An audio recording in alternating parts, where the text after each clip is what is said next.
Hi friends, welcome to Indian recipe Kannada. ಇವತ್ತು ಬಂದು ನಾನು ನಿಮಗೆ ಮಕರ ಸಂಕ್ರಾಂತಿಗೆ ಪೊಂಗಲ್ ಹೆಂಗ್ ಮಾಡೋದಂತ ಹೇಳಿ ತೋರಿಸ್ಕೊಡ್ತಾ ಇದ್ದೀನಿ. ಬನ್ನಿ ಶುರು ಮಾಡೋಣ.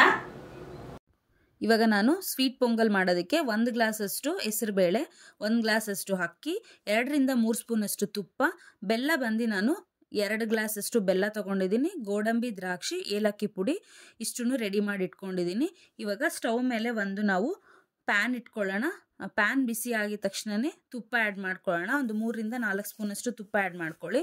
ಗೋಡಂಬಿ, ದ್ರಾಕ್ಷಿ ಇಷ್ಟನ್ನು ನಾವು ತುಪ್ಪದಲ್ಲಿ ಚೆನ್ನಾಗಿ ಹುರ್ಕೊಬೇಕು. ಅದ್ರ ಜೊತೆಗೆ ನಾನು ಏಲಕ್ಕಿ ಪುಡಿ ಕೂಡ ಆ್ಯಡ್ ಮಾಡ್ಕೊಂಡಿದ್ದೀನಿ. ಅದು ನಾವು ಲಾಸ್ಟಲ್ಲಿ ಕೂಡ ಆ್ಯಡ್ ಮಾಡ್ಬೋದು. ನಾನು ತುಪ್ಪದಲ್ಲೇ ಆ್ಯಡ್ ಮಾಡಿ ಚೆನ್ನಾಗಿ ಹುರ್ಕೊಳ್ತಾ ಇದ್ದೀನಿ. ಹುರಿದಾದ್ಮೇಲೆ ಒಂದು ಪ್ಲೇಟಲ್ಲಿ ತೆಗ್ದು ಪಕ್ಕಕ್ಕೆ ಇಟ್ಕೊಳ್ಳಿ.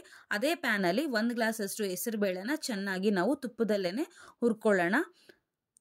ಬೇಳೆ ಹುರಿದಾದ್ಮೇಲೆ ಅದರಲ್ಲೇ ನಾನು ಅಕ್ಕಿ ಕೂಡ ಹಾಕಿ ಚೆನ್ನಾಗಿ ಹುರ್ಕೊಳ್ತಾ ಇದ್ದೀನಿ. ಹುರಿದು ತಣ್ಣಗಾದ್ಮೇಲೆ ತೊಳೆದು ಪಕ್ಕಕ್ಕೆ ಇಟ್ಕೊಳ್ಳೋಣ. ಇವಾಗ ಒಂದು ಪಾತ್ರೆ ಇಟ್ಕೊಂಡಿದ್ದೀನಿ ನಾನು.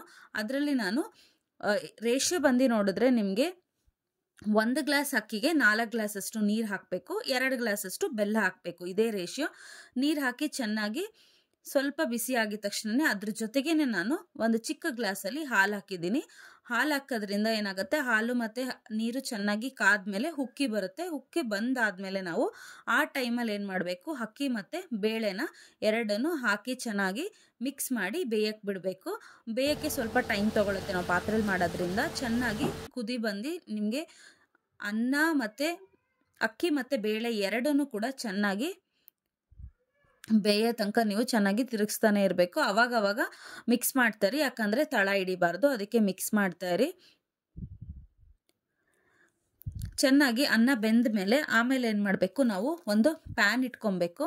ಒಂದು ಪ್ಯಾನಲ್ಲಿ ನೋಡಿದ್ರೆ ನಾವು ಬೆಲ್ಲನ ಬಂದು ನಾವು ಚೆನ್ನಾಗಿ ಪುಡಿ ಮಾಡಿ ಇಟ್ಕೊಂಡಿದ್ದೀವಲ್ಲ, ಆ ಬೆಲ್ಲನ ಹಾಕಿ ಸ್ವಲ್ಪ ನೀರು, ಒಂದು 1/4 ಗ್ಲಾಸ್ಗಿಂತ ಒಂದು ಸ್ವಲ್ಪ ಒಂದು 2 ಸ್ಪೂನ್ ಅಷ್ಟು ನೀರು ಹಾಕಿ ಚೆನ್ನಾಗಿ, ಅಂದರೆ ಅದು ಕರಗಬೇಕು. ನಿಮಗೆ ಕರಗಾದ್ಮೇಲೆ ಏನು ಮಾಡಬೇಕು, ಅದ್ರಲ್ಲಿ ಕಸ ಕಡ್ಡಿ ಇರುತ್ತಲ್ಲ, ಅದಕ್ಕೆ ನಾವು ಫಿಲ್ಟ್ರ್ ಮಾಡ್ಕೊಬೇಕು. ಫಿಲ್ಟ್ರ್ ಮಾಡ್ಕೊಂಡು ಆ್ಯಡ್ ಮಾಡ್ಕೊಬೇಕು. ನಾನು ಫಸ್ಟೇ ಫಿಲ್ಟ್ರ್ ಮಾಡಿ ಒಂದು ಪಾತ್ರೆಯಲ್ಲಿ ಹಾಕಿಟ್ಕೊಂಡಿದ್ದೆ. ಈಗ ಅಷ್ಟನ್ನು ಹಾಕಿ ಮಿಕ್ಸ್ ಮಾಡ್ಕೊಳ್ತಾ ಇದ್ದೀನಿ ಬೆಲ್ಲನ.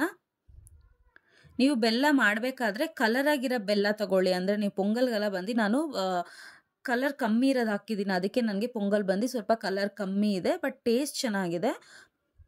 ನೀವೇನು ಮಾಡಿ ಸ್ವಲ್ಪ ಕಲರಾಗಿರೋದನ್ನ ಹಾಕಿ ನೋಡಿ. ಸೂಪರಾಗಿ ನಮಗೆ ಪೊಂಗಲ್ ರೆಡಿ ಆಯಿತು. ಇಷ್ಟೇ ಈಸಿಯಾಗಿ ನಾವು ಮಕರ ಸಂಕ್ರಾಂತಿಗೆ ಎಲ್ಲರ ಮನೇಲೂ ಪೊಂಗಲ್ನ ಮಾಡ್ಬೋದು. ನೀವು ಇದೇ ರೀತಿ ನಾನು ಹೇಳಿರೋ ಮೆಷರ್ಮೆಂಟಲ್ಲಿ ನೀವು ಖಂಡಿತ ಟ್ರೈ ಮಾಡಿ.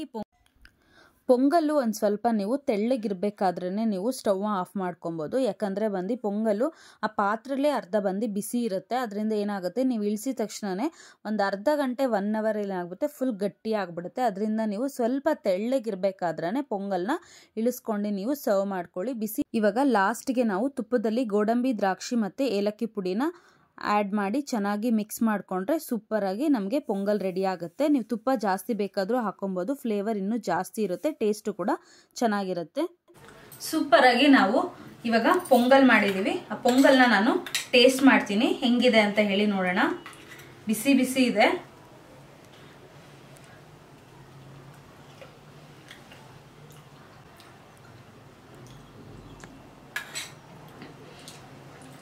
ಸೂಪರ್ ಆಗಿದೆ.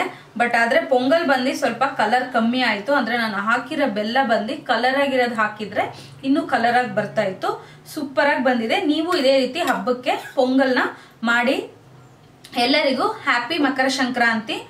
ಈ ವಿಡಿಯೋ ನಿಮ್ಗೆ ಇಷ್ಟ ಆಗಿದ್ರೆ ಲೈಕ್ ಮಾಡಿ, ಶೇರ್, ರಿಲೇಟಿವ್ಸ್ ಎಲ್ಲರಿಗೂ ಶೇರ್ ಮಾಡಿ ಫ್ರೆಂಡ್ಸ್. Thank you.